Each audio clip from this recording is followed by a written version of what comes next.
আজিৰ এই মুহূৰ্তত আদৰণি ভাষণ যিমান পাৰোঁ সৰু কৰিলে ৰাইজে ভাল পাব। গতিকে এই মুহূৰ্তত বৰ দীঘলীয়া ভাষণ বিশেষকৈ মোৰ পৰা শুনি বুলি কোনো অহা নাই। গতিকে মই থুলমূলকৈ এটা কথাই কওঁ, মই বাৰে বাৰে আপোনালোকক কেনেধৰণে কৃতজ্ঞতা স্বীকাৰ কৰি মই বুজি পোৱা নাই। এই যন্ত্ৰময় সমাজত ইমান ব্যস্ততাৰ জীৱনটোত আপোনালোকে যে আজিৰ এই অনুষ্ঠানত যিমতে আমাৰ লগত কথা পাতিছিল, যিমতে যোগাযোগ কৰিছিল আৰু সেইমতে আহি উপস্থিত হৈ অনুষ্ঠানটি আগবঢ়াই দিয়াৰ কাৰণে আপোনালোকে যিখিনি ত্যাগ কৰিলে, আপোনালোকক আমি তাৰ কাৰণে চিৰনিৰ্ভয় চিৰকৃতজ্ঞ হৈ ৰ'ম। আচলতে আদৰণি ভাষণ মই একদম চমুকৈ ক'ম, আপোনালোকক কিবা এটা কম বা কিবা এটা শিকাম বা বুজাম বা মই কিবা বহুত জানো এনেকুৱা ধৰণে কথা ক'বলৈ নাযাওঁ। আমি একত্ৰিত হৈ, আমি সকলো একত্ৰিত হৈ এই যি যাত্ৰা, এই যাত্ৰাত আমি আগুৱাই যাম বুলি সংকল্পবদ্ধ হ'ম বুলি আমি অনুভৱ কৰিছোঁ। ইমান ব্যক্তিকেন্দ্ৰিক স্বাৰ্থপৰতাই আগুৰি ধৰিছে সমাজখনৰ মানুহবিলাকৰ মনবিলাকত। শিক্ষাৰ চাৰ্টিফিকেট বহুত বেছি হৈছে, কিন্তু শিক্ষাৰ চাৰ্টিফিকেট বেগত ফাইলত নধৰা হৈ গৈছে আজিকালি পিতৃ মাতৃক যদি আমি চাওঁ আমাৰ মাজতে। কিন্তু আমিবোৰে যেন কিবা এটা ক্ষেত্ৰত বৰ নিজকে সংকীৰ্ণ মানসিকতাই যেন আমি হেঁচা মাৰি ধৰিছোঁ নিজকে কোনোবা ঠাইত, এনেকুৱা এটা অনুভৱ হৈছে খুব বাৰুকৈ। আমাৰ মাজত এনেকুৱা হৈ গৈছে, আগৰ দিনত যদি ৰাজীৱৰ ছোৱালীজনীৰ দায়িত্ব আছিলে হীৰকৰ, নিবেদিতাৰ দায়িত্ব আছিলে কাৰোবাৰ, এৰ দায়িত্ব লৈছিলে বীৰ, বীৰ দায়িত্ব লৈছিলে চি, চিৰ দায়িত্ব লৈছিলে এবিচিয়ে। কিন্তু আজিকালি দায়িত্বৰ ক্ষেত্ৰত আমি যদি চাওঁ যে নিজৰ সন্তানটো মাত্ৰ নিজেই দায়িত্ব লোৱা হয়, বাকীবিলাকে ভয় কৰা হ'ল। জানোচা কিবা এটা ক'ব, জানোচা কিবা এটা ক'ব, বেয়া কাম এটা কৰি আছে, জানোচা কিবা এটা ক'ব, মই কৈ দিম, গালি পাৰিব নেকি, এই ভয়টো সোমাই গৈছে। এইটো সোমাওঁতে সোমাওঁতে আমাৰ মাজত এনেকুৱা এটা সংকীৰ্ণতা আহি গৈছে, কেৱল মাত্ৰ মোৰলৈ গুচি আহিছে। মোৰ শব্দটোৱে এনেকৈ হেঁচা মাৰি ধৰিছে।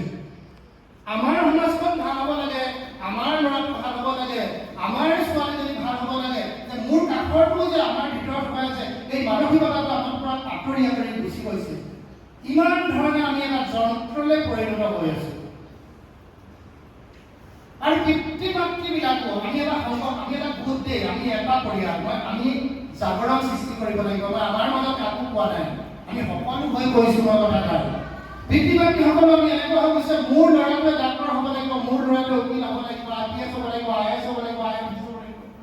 কিন্তু মোৰ কাষৰ ল'ৰাটোৱে যে কি অৱস্থাত স্কুললৈ যে গৈছে, তাৰ যে বেগটো 4বাৰ চিলাই কৰি পেলাই স্কুললৈ প্ৰাথমিক বিদ্যালয়লৈ গৈছে, জোতাটো যে 3বাৰ টাপনি মাৰি পেলাই পিন্ধিছে, ঘৰত যে আজি এসপ্তাহ ধৰি মাছ মাংস অকণমান খাবলৈ পোৱা নাই, এই কথাবোৰ আমি ভাবিবলৈ এৰি দিছোঁ।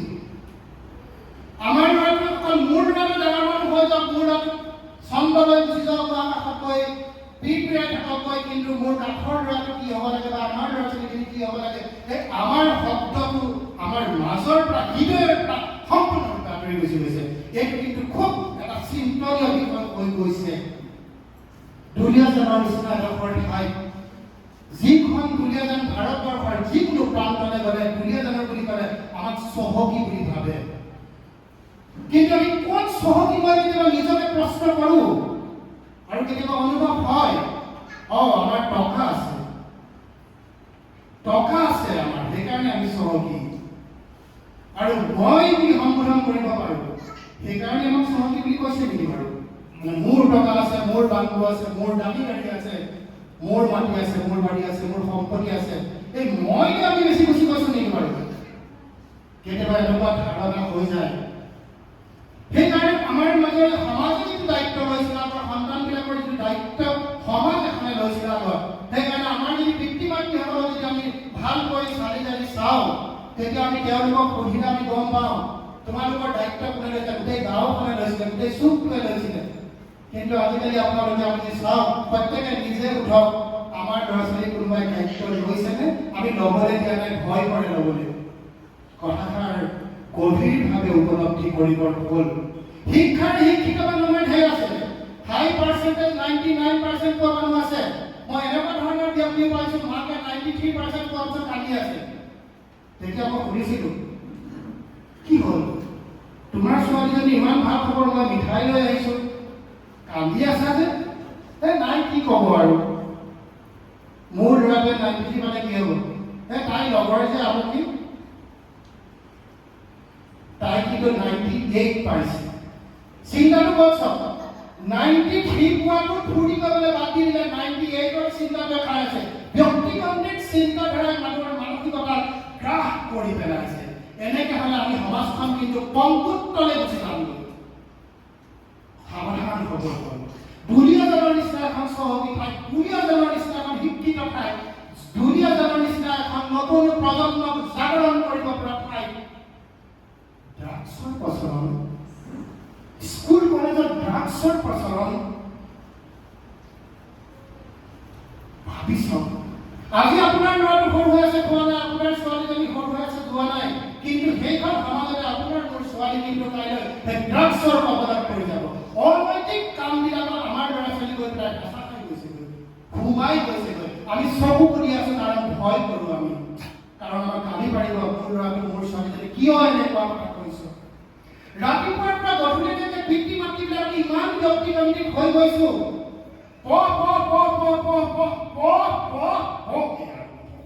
কিমান পঢ়িম ল'ৰাই নাজানে, কি পঢ়িম মাকে নাজানে, কি পঢ়াব লাগিব মাক বাপেকেও নাজানে, খালি কলৈ যাব লাগে সেইটো নাজানে, খালি গৈ থাক আগলৈ গৈ থাক, এটি চিষ্টেম আগলৈ থাক। যদি কিবা কাৰণে 99 পাইছে কিন্তু এটা 100 পাই গ'ল, তোক সেইখিনিতে 99 কেলে পাব, লগতে 100 পালে। এতিয়া কম্পেৰিজনবিলাকৰ মাজত ইমান ভয়ংকৰভাৱে কম্পেৰিজন আহি গৈছে পিতৃ মাতৃবিলাকক। এবাৰ ভাবকচোন, আমাৰ ছোৱালীজনীলৈ, আপুনি ভালকে ভাবক, আমাৰ ছোৱালীজনীলৈ যেতিয়া এটা ল'ৰা বিচৰা হয়, আমি এটা ভাল ল'ৰা বিচাৰি কিন্তু হাৱাথুৰি খাই ফুৰিবলগীয়া হয়। মাজুলী পাবগৈ লাগিব, লখিমপুৰ পাবগৈ লাগিব, পাৰিলেতো কলিকতাৰ পৰা আনিবই ভাল ল'ৰা বিচাৰি। ল'ৰাটোৰ কাৰণে ভাল ছোৱালীজনী বিচাৰিবলৈ আমি আশে পাশে নাপাওঁ, কিন্তু পাৰ্চেণ্টেজ আমি বহুত পাম। ভাল ছোৱালীজনী বিচাৰিবলৈ আমি ক'ত বিচাৰি ফুৰিম, ঘূৰমুটিয়াই ফুৰি 47 হৈ যাবগৈ আপোনাৰ ল'ৰাৰ বয়স। কলৈ গৈছোঁ? মাক বাপেক ঘূৰে তই ডাঙৰ মানুহ হ'ব লাগিব, তই ডাঙৰ হ'ব লাগিব, তই ইমান পাব লাগিব, ইমান পাব লাগে। ল'ৰাই কয় নপঢ়ো, ছোৱালীয়ে বাপে ক'লে পঢ়। এই হোমৱৰ্কক দেওবাৰ এটা খালী পায়, সেই দেওবাৰটো হেঁচা মাৰি ধৰিব, দৌৰিবলৈ যাব লাগিব, ডান্সলৈ যাব লাগিব, দৌৰলৈ যাব লাগিব, এথলেটিকত যাব লাগিব, ক্লাবলৈ যাব লাগিব, জানুৱাৰী ক্লাব যাব লাগিব, ৰটাৰী ক্লাব যাব লাগিব। সময়ে নাই। শিশুবিলাকৰ যিটো মানসিকতা, এই মানসিকতাটো আমি মোহাৰি নষ্ট কৰি ডাষ্টবিনত পেলাইছোঁ। আৰু সেইকাৰণে ডাষ্টবিন বেছি হৈছে আমাৰ এতিয়া সমাজত। ভয় কৰিব হ'ল, ভয় খাব হ'ল। যিখন বিকৃত সমাজ এখন আমি গঠন কৰিবলৈ লৈছোঁ নেকি, আমি প্ৰত্যেকজন অভিভাৱকে সচেতন খবৰ হ'ল। শিক্ষাৰে শিক্ষিত মানুহ বহুত হৈছে, কিন্তু মানুহ নাইকিয়া হৈছে সমাজখনত। দুলীয়াজনৰ নিচিনা আগত এখন নিউজ পেপাৰ এটা চুকত পাওঁ, কোনোবা মানুহে ড্ৰাগছ খাইছে, কোনোবা এটা ল'ৰাই ড্ৰাগছ খাইছে, ক'ৰবাত কিবা কিবি ABC ল'ৰাই অকণমান চুক এটা। আজি শুনিছোঁ, আজি অলপ দিনৰ আগত 45 লাখ টকাৰ ড্ৰাগছ দুলীয়াজনত সোমাইছে।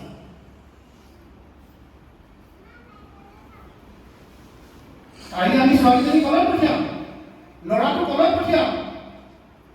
কাৰণ আমি এতিয়া বোবা হৈ গ'লো।